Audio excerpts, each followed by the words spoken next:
Fonologia, para muita gente, é um verdadeiro bicho de sete cabeças na hora de estudar para concurso, né? Mas e se a gente fosse direto ao ponto? Focar só naquilo que realmente vai fazer a diferença para garantir a questão na prova?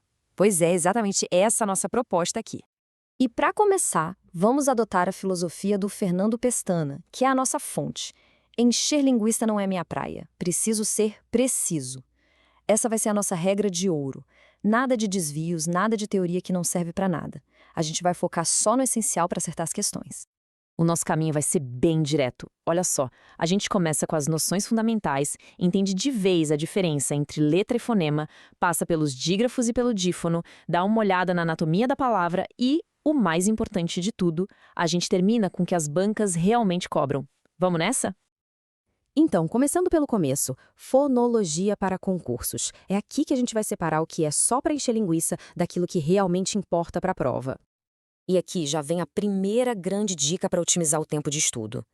Pode riscar fonética da sua lista. Sério, a prova não vai querer saber como a gente produz fisicamente os sons. Não, o que importa é a fonologia, ou seja, qual é a função desses sons na língua, como é que eles formam e, principalmente, diferenciam uma palavra da outra. É isso que cai na prova, então toda a nossa energia tem que estar concentrada aqui. Ok, vamos agora para a base de tudo, seção 2. Letras não são fonemas. Entender isso aqui de uma vez por todas é a chave que vai destravar o resto do assunto. Bom, o que é um fonema, afinal? Sendo bem direto, é a menor unidade de som de uma palavra. Atenção, é o som, não a letra. Pense no fonema como se fosse o tijolinho sonoro do nosso idioma. E para que serve esse tal tijolinho? Basicamente, ele tem duas funções super importantes. A primeira é formar palavras. Se a gente junta os sons k, a, z, a gente tem a palavra casa. A segunda função, que é tão importante quanto, é a de distinguir as palavras. Olha que interessante. Se a gente troca só um som, o Z, pelo P, a palavra casa vira capa. Uma palavra totalmente nova com um sentido novo. Simples, né? Mas muito poderoso. E isso nos leva a essa distinção que precisa ficar muito clara. Letra é uma coisa, fonema é outra. A letra é só o desenho, a representação gráfica do som. Um exemplo que deixa isso bem claro é a palavra guia. Ela tem 4 letras, certo? Mas, na hora de falar, a gente não pronuncia o som do U. Então, na verdade, só temos 3 fonemas. A conta nem sempre bate. Vamos avançar então para a seção 3. Aqui a gente vai falar das duplas, os dígrafos e o dífono. É aqui que o assunto começa a ficar mais interessante e onde as bancas de concurso adoram criar pegadinhas. Vamos começar com o mais famoso da dupla, o dígrafo.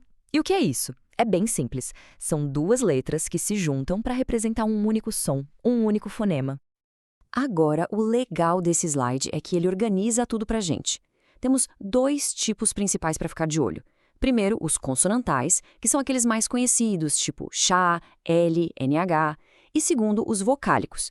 Esses são os que acontecem quando uma vogal vem seguida de M ou N na mesma sílaba, como em campo ou tenda. O som da vogal fica nasalado, sabe? O M e o N ali não são consoantes de fato, eles só estão indicando esse som nasal. É um detalhe que faz toda a diferença. Do outro lado, a gente tem o dífono, que é o oposto do dígrafo. Ele é mais raro de aparecer, mas vai que, né? No dífono, uma letra sozinha representa 2 sons. O caso clássico é a letra X com som de KS, como na palavra tóxico. Quando a gente fala, o som é de tóxico, ou seja, uma letra mais 2 fonemas. E esse slide aqui traz a regra de ouro para as provas. A lógica é a seguinte: se uma palavra tem dígrafo, o número de letras vai ser sempre maior que o número de fonemas. Não tem erro. Olha o exemplo champanhe. Tem 9 letras. Mas aí a gente tem o dígrafo CH, o NH e o vocálico AM. Com isso, a contagem de fonemas despenca para 6. Saber isso já resolve um monte de questão de contagem de letra e fonema.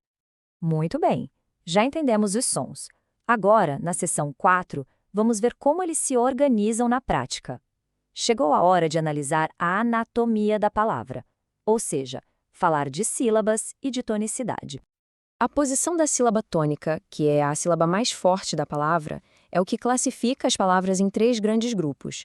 Se a força está na última sílaba, como em condor, a palavra é oxítona.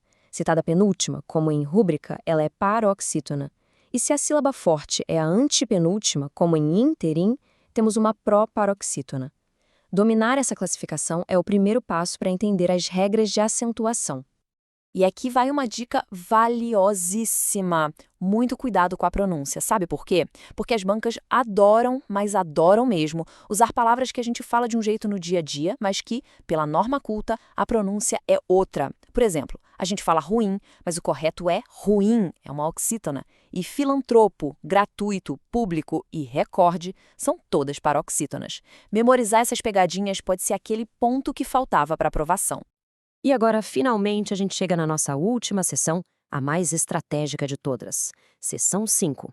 O que realmente cai? Se tiver que revisar alguma coisa na véspera da prova, tem que ser isso aqui.